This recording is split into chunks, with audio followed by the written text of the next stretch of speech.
Magandang buhay! Today's episode, isang Chinese-style recipe ang ating lulutuin. Sobrang dali at sobrang sarap. Magluluto tayo ng Chinese beef cabbage stir fry.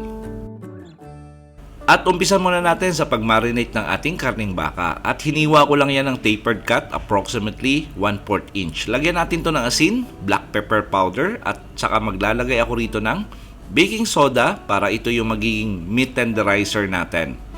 Kasi alam naman natin na talagang makunat at matigas yung baka. So, hinalo lang natin saglit.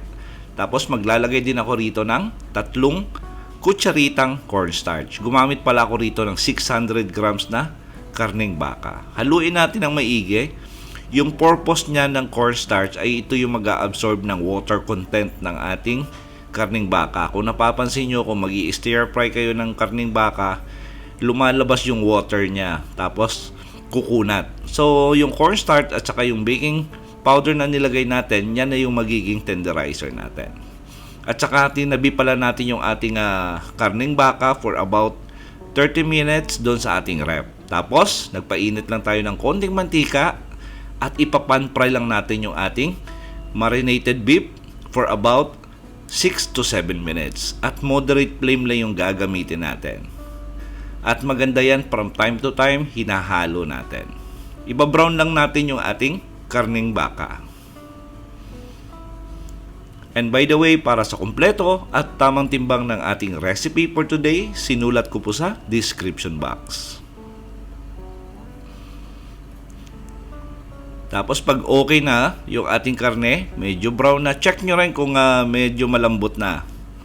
Kung medyo makunat pa, extend nyo ng konti. So maganda na yung pagkaka-brown natin sa ating karning baka. Gagawin natin dito ay hahango lang natin at itabi muna natin. At yung mantika dyan na natira sa ating frying pan, babawasan lang natin at dyan na rin tayo mag-gisa ng ating bawang. Gisa lang natin yung ating bawang at hiniwa natin yan sa medyo pino. Tapos sangkot natin ng mga 15 to 20 seconds. At moderate flame lang yung gagamitin natin para hindi tayo masunugan ng bawang kasi mapakla yan pag nasunog. Lagay na rin natin yung ating white onion. Tapos, sangkotsa lang din natin yung ating sibuyas hanggang lumabas yung aroma nito at mag-iba yung appearance. At maging translucent yung itsura niya. Siguro mga 30 to 40 seconds.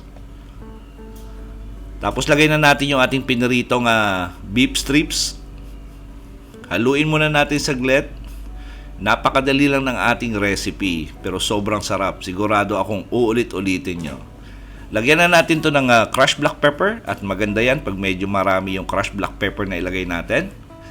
Lagay tayo ng soy sauce at saka ng oyster sauce. Tulad ng sinabi ko, yung tamang timbang ng ating recipe, sinulat ko po sa description box. Tapos haluin lang natin to. Hintayin natin na ma-absorb ng ating karne yung ating mga seasoning na nilagay. Hindi na tayo maglalagay rito ng asin.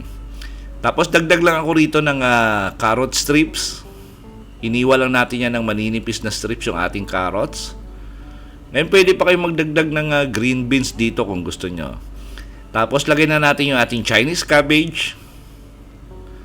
Ito yung Baguio pechay. Ngayon gagawin natin dito, haluin lang natin, stir fry lang natin for another 5 minutes. Ngayon kasi ako pag nagluto ako ng karne at may kasamang gulay, medyo half cook yung gulay yung ginagawa ko. Kasi masarap yan pag medyo may crunch pag kinakain.